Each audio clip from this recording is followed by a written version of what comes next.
Hello बच्चों, कैसे हो आप लोग सभी। मैं आपका वही अपना पीएचडी सर कम बैक उसी जुनून के साथ में। ठीक है, जुनून वैसे थोड़ा मतलब इतना बूढ़ा नहीं, मतलब जुनून वो सेम है। टाइम थोड़ा निकल गया। एक नई चीज आप लोगों के लिए लेकर के आया हूं, जो कि आप लोगों ने देख ली होगी सर। हरियाणा पुलिस, जितने भी यूथ है हरियाणा के मेरे बच्चों, उन युवाओं के लिए मैं लेकर के आया हूं सर एक वैकेंसी के बारे में, जिसके बारे में आप लोग क्या देख रहे हैं बच्चों की, आप लोग ये देख रहे हैं कि यहाँ पर एक नई वैकेंसी आ चुकी है, जिसको आप लोग हरियाणा पुलिस के नाम से भी जानते हो। अगर मैं बात करूं यहाँ पे, तो आप लोग क्या देख रहे हो, आप देख रहे हो सर हरियाणा पुलिस की वैकेंसी। बहुत सारे ऐसे यूथ है जो 12th पास आउट है, लेकिन उनके पास में ग्रेजुएशन नहीं है, लेकिन सीटी क्वालिफाइड है। और अगर जिसका सीटी क्वालिफाइड नहीं है, तो बाबू भैया गड़बड़ हो गई। तो आपको इसके अंदर मैं बताने वाला हूं मेरा पर्सनल ओपिनियन इसके अंदर मैं आपको दूंगा कि आप इसके अंदर किस तरीके से अपना सिलेक्शन है वो सिक्योर कर सकते हैं। क्योंकि इस वैकेंसी के अंदर आपके सामने कोई ऐसा विषय बंदा नहीं है, वो खड़ा है जो खुद सिलेक्टेड है। डीवी तक मैं गया हूं, फाइनल के अंदर नहीं हुआ। वो भैया देखो, पढ़े कम थे, शायद नंबर कम आ गए, या बेड लग मान लो जो भी है। वो कहानी सुनी ना, लोमड़ी के अंगूर खाने के लिए टूटे नहीं, लास्ट में बोलती कि अंगूर तो खट्टे हैं।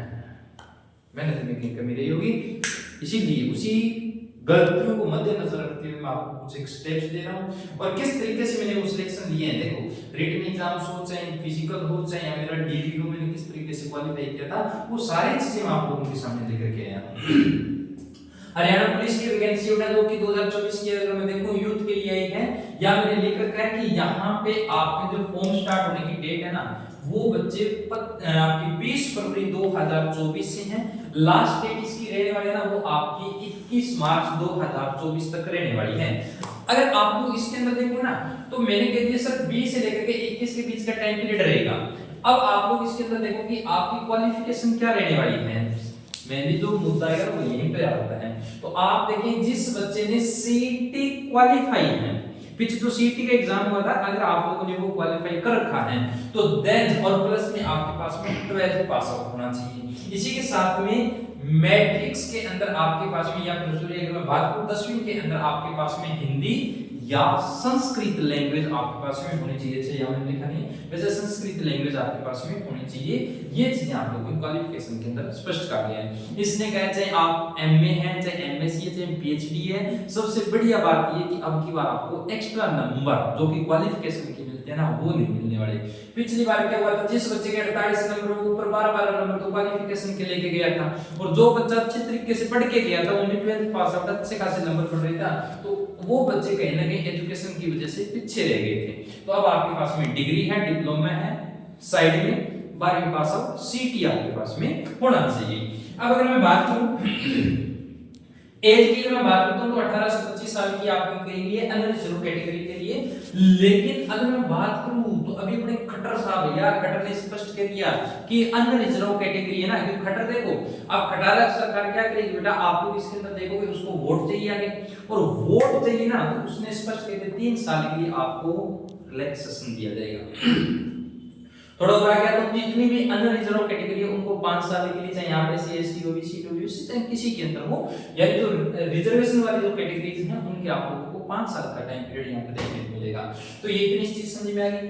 अब देखो मैं क्या कहता हूँ, सिलेक्शन प्रोसेस अब की बार थोड़ा इन्होंने अलग किया है, वैसे बढ़िया किया है। सिलेक्शन प्रोसेस के अंदर अगर मैं बात करूँ तो इन्होंने अब की बार सबसे पहले फिजिकल रखा है। पिछली बार क्या था कि इनके अंदर क्या था कि पहले रिटन हुआ करता था, इन्होंने एक नया स्टेप है कि अब की बार सबसे पहले फिजिकल होगा। जिस दो बच्चा फिजिकल के अंदर फिट बैठ जाएगा वो आगे रिटन का एग्जाम दे सकता है, और जो बच्चा फिजिकल के अंदर रह गया इसका मतलब आगे रिटन के लिए नहीं जा सकता। बढ़िया बात ये होगी सर, अगर कोई फिजिकल भी पहले क्लियर कर देगा तो भाई साहब रिटन की कट ऑफ है वो ऑलरेडी डाउन जाएगी। तो यहाँ पे आपका फिजिकल रहने वाला है, फिजिकल के बाद बेटा आपका रहने वाला है रिटन एग्जाम्स। रिटन में क्या आने वाला है, फिर आपका डीवी, और फिर आप लोगों का मेडिकल एग्जामिनेशन, और एक मेडिकल के साथ में आपकी या ज्वाइनिंग। और हरियाणा पुलिस के अंदर अगर मैं बात करूं कांस्टेबल की वैकेंसी है, आपको मिलेगा बेल्ट नंबर। हाँ, आपको बेल्ट नंबर के नाम से जाना जाएगा, यानी कि आपके पास में एक तरीके से कुछ भी एक नंबर दे दिया जाए बेल्ट का, जैसे 1 होने में 101, इस तरीके से आपका बेल्ट का कोई नंबर होगा। ये मेरे को इसी जानकारी का इसलिए बताया है, आर्टिफिट का है। आगे सुनो, अब मैं थोड़ा सा आगे चलता हूँ। मैंने सिलेक्शन प्रोसेस के अंदर सबसे पहले फिजिकल के बारे में बताया है। फिजिकल आपका कैसे रहने वाला है वो मैं बता दूं। सबसे पहले तो मैं बात करूं आपकी रनिंग देखी जाएगी। रनिंग आपकी हुई पंचकुला ग्राउंड के अंदर, वहां पे आपकी 2.5 किलोमीटर की रनिंग होगी, जो कि आप देखिए बेटा इस तरीके से आपको यूं घूम करके आना होता है। इस तरीके से एक राउंड लगाना पड़ेगा। वो राउंड मैं आप लोगों को भी एक्स्ट्रा क्लास के अंदर वो दिखा भी दूंगा, ठीक है। 2.5 किलोमीटर की रनिंग है, जिसके अंदर से 12 मिनट का टाइम दिया जाएगा। किसके लिए बेटा? मेल के लिए है। ये सिर्फ क्वालिफाइंग नेचर है, यानी इसके अंदर आपको क्वालिफाई करने के कोई एक्स्ट्रा नंबर नहीं मिलेंगे। अगर आपने ये 12 मिनट्स के अंदर कंप्लीट कर दिया तो देन आप कह सकते हो सर आपका ये क्वालिफाई, चाहे वो एससी है, एसटी से कोई भी है, सभी इसके अंदर आएंगे, जनरल, ओबीसी, ईडब्ल्यूएस सारे इसी के अंदर। फीमेल्स की जो रनिंग होगी 1 किलोमीटर की होगी, 6 मिनट का टाइम दिया गया है। जो भी एक्स सर्विसमैन है उनकी भी 1 किलोमीटर की 6 मिनट का समय दिया गया है। समझ में आया? ठीक। इसी के साथ में अगर मैं बात करूं तो आप लोगों की हाइट के बारे में आ जाओ। हाइट यानी अगर मैं बात करूं मेल के लिए क्या रहने वाले, फीमेल के लिए, फीमेल के लिए नॉट रिक्वायर, यानी कि लड़कियों की इसके अंदर सॉरी हाइट नहीं, चेस्ट की मैं बात कर रहा था।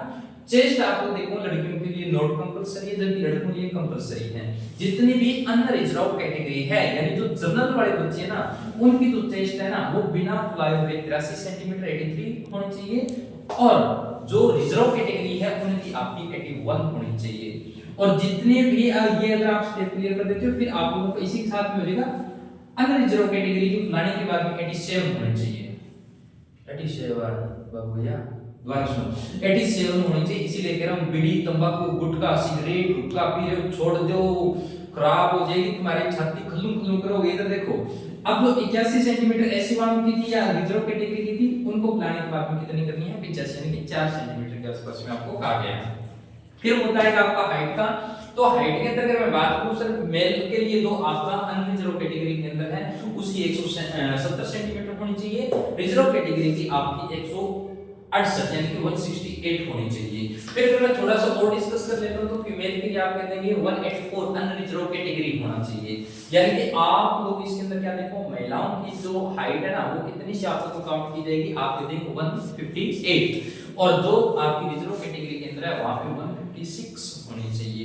तो ये आप लोगों को क्या रहने वाला है बच्चे, आपकी रहने वाला है फिजिकल प्रोसेस। और अगर आप इस फिजिकल प्रोसेस को क्लियर कर देते हो, अब जो बच्चा से किसी स्टेप के अंदर है, देखो मैं बता देता हूं, रनिंग तो आपको कंप्लीट करनी पड़ेगी, पैरोडिनर्जिक लगेगी, आपको भागना पड़ेगा। चेस्ट है, चेस्ट आप पूरी पूरी तो भी यहां पे आपका काम चल जाएगा, तो आपकी एक्सेप्ट हो जाएगी। अगर आप पे कम ज्यादा करो हो जाएगा। सबसे बड़ी दिक्कत आई तो हाइट की है भाई साहब, आपको जिसको किसी चीज को पकड़ के लटकना है तो लटक लो। अच्छा पकड़ के लटकना है, कहीं गले के अंदर फंदा डालो लटक लो। सुबह आया कि ये कहां से सीखा, बोला कि एक पीएचडी सर ने क्लास डाली थी उसके अंदर सुबह से नहीं लटकना है, इतनी बड़ी जीप बाहर आ जाए आप, इतनी तो नहीं होगी, इतनी सी आ जाएगी, ठीक है। अब सुनो ध्यान से, जैसे क्लियर कर दोगे अब बात आती है रिटन एग्जाम की। रिटन एग्जाम आपका ऑफलाइन होगा, जो ओएमआर शीट के ऊपर रहने वाला है। इसके अंदर आप लोग क्या देखोगे कि सर एक क्वेश्चन आपका 0.945 का रहने वाला है 0.945 का रहने वाला है। ये आप देखेंगे ऑफिशियल नोटिफिकेशन है, उसके अंदर इस तरीके से मेंशन किया गया है। अब आपको क्या करना है कि सर यहां पे आपको एक चीज ये देखनी है, जो बच्चा, अब सुनो ध्यान से, जो क्वेश्चन पेपर आएगा ना आपका, उसके अंदर एक क्वेश्चन के 4 ऑप्शन होंगे। ओएमआर के ऊपर आपको 5 ऑप्शन देखने को मिलेंगे। ये क्यों आया है? 5वां ऑप्शन वो होगा अगर कोई भी बच्चा अगर ये 4 फिल नहीं कर रहा है तो 5वां उसके लिए कंपलसरी है। अगर किसी भी बच्चे ने अगर ये 5वां ऑप्शन फिल नहीं किया और पहले वाले 4 भी फिल नहीं किए ना, यानी कि इसने एक भी ऑप्शन फिल नहीं किया, तो बेटा उसका ना डायरेक्ट 1.2 या सॉरी मैं बात करूं 1/3 या हाफ या 1/4 नंबर नहीं कटेगा, डायरेक्ट एक क्वेश्चन जितने नंबर ही आपके काट लिए जाएंगे, यानी कि 0.945। यानी अगर आपने 5 क्वेश्चन के अगर आंसर नहीं दिए तो 5 के 5 नंबर आप लोगों पे गए। तो आपको ये चीज ध्यान रखनी है। फिर आपका रिटन एग्जाम के साथ में आप लोग देखोगे ये आपका 105 मिनट की टाइमिंग दी जाएगी, जिसमें अगर आपके पास में एनसीसी है तभी आपको 3 नंबर है, और सोशल क्राइटेरिया के 2 नंबर आपको देखने को मिलेंगे। ये चीजें आपको थोड़ी सी यहाँ पे ध्यान रखना है। अब बात आ जाती है कि सर इसका जो सिलेबस है ना, वो सिलेबस क्या रहने वाला है। तो सिलेबस के अंदर इन्होंने साफ मेंशन कर रखा है, और पीछे के देखो पेपर सम के अकॉर्डिंग अगर मैं बात करूं मैथ रीजनिंग, हिंदी, इंग्लिश, इन चारों को मिलाकर के आपके 30 से लेकर के 32 नंबर आपके होने चाहिए, होने के चाहिए, इतने नंबर के आपके ये सब्जेक्ट्स आने वाले हैं, 32 के आसपास में आपके आने वाले हैं।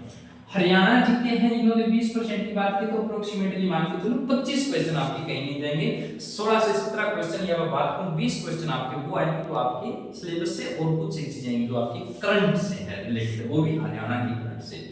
अभी मैं बताता हूं आईपीसी सीआरपीसी की अगर मैं बात करूं, अब की बार इन्होंने नोटिफिकेशन के अंदर ये दिखा भी रखा है कि सर आपको आईपीसी सीआरपीसी के अंदर आप लोगों को क्या है कुछ ना कुछ क्वेश्चन पूछे जाएंगे, 2 से 3 नंबर के आपके क्वेश्चन आने वाले हैं और इसकी टेंशन है तो ये हम लोग एक दो क्लास के अंदर निपटा देंगे।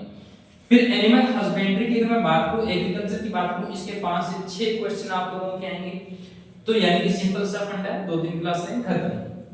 कंप्यूटर आएगा मेरे बच्चों आपके 10 नंबर का बेसिक आएगा, बट ये हरियाणा है, कहते हैं ना जो हरियाणा से प्रधान है, कल रख का पेपर लेते हैं, बीएससी मैथ का ये क्वेश्चन पूछ लेते हैं, तो ये कहने को तो देखो नोटिफिकेशन में भी ये इन्होंने कहा है, तो बिल्कुल देखो पीछे की अगर मैं देखूं इन्हीं 1-2 साल की तो सही चल रहे हैं, कलर के अंदर इन्होंने बहुत गंदा हाल किया था, ग्राम सचिव में बहुत गंदा हाल किया था। कंप्यूटर के आपके 10 क्वेश्चन है, जीके जीएस के अंदर अगर मैं बात करूं तो आप लोग देखोगे आपकी 25 से 30 क्वेश्चन। अच्छा इसका स्क्रीनशॉट ले लेना किसी को आपको पता हो तो। फिर अगर मैं बात करूं ना तो आपके पास में यहां पे जिक्र किया गया है जीके जीएस के लिए कि सर ये आप लोगों के कितने आने वाले हैं और आपको किस तरीके से पढ़ना पड़ेगा। तो यहां पे अगर मैं बात करूं बेटा जीके जीएस के अंदर आपकी पूछी जाएगी पॉलिटी, आपकी पूछ जाएगी यहां से हिस्ट्री, आपसे पूछ जाएगा इकोनॉमिक्स, आपसे पूछ जाएगा जियोग्राफी तो देखो खत्म हुई, ये विलुप्त होने को जा रही है क्योंकि इसे बहुत कम क्वेश्चन देखने को मिले हैं। एचसीएस का पेपर हुआ था 2 से 3 ही क्वेश्चन आए थे, हिस्ट्री भर के आई थी उसके अंदर।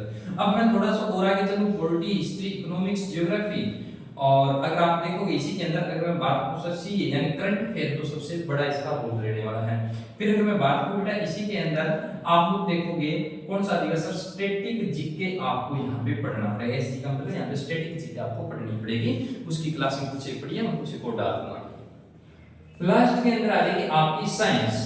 अब साइंस की अगर मैं बात करूं ना तो साइंस के अंदर आपको तीनों पोर्शन कंप्लीट करने हैं, फिजिक्स, केमिस्ट्री और बायोलॉजी, ये तीनों आपको अच्छे से कवर करनी पड़ेगी। यानी कि अगर मैं बात करूं ये ऊपर लिख देता हूं ना, दिखाई नहीं देगा, फिजिक्स,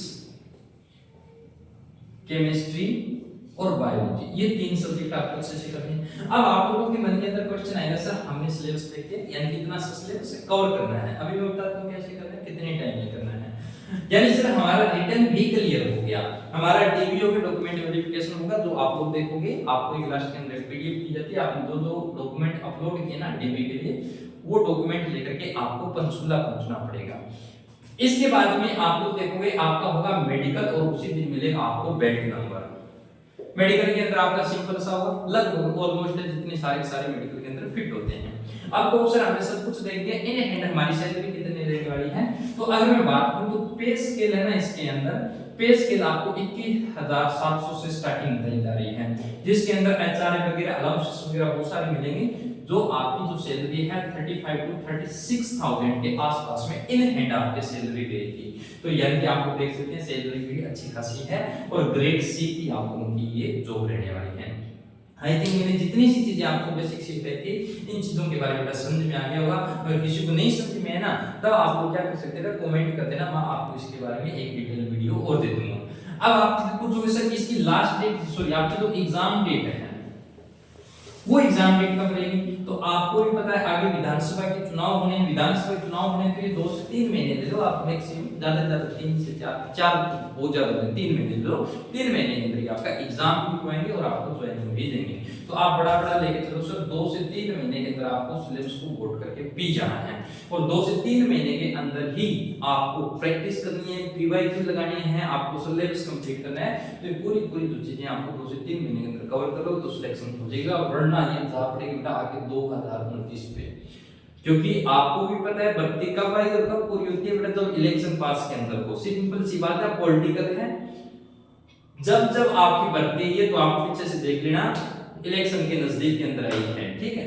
तो इसी के अलावा बहुत सारी वैकेंसी है, उसके बारे में एक वीडियो और आप लोगों को बता दूंगा। अभी भी किसी को डाउट है कमेंट कर देना, और देखता हूँ मैं भी 1-2 दिन के अंदर आप लोगों की क्लासेस है वापस उसी रूटीन से और वापस चालू कर देता हूँ। तो कोई भी डाउट हो तो कमेंट करो, बाकी मिलते हैं नेक्स्ट सेशन में। Keep smiling, keep signing.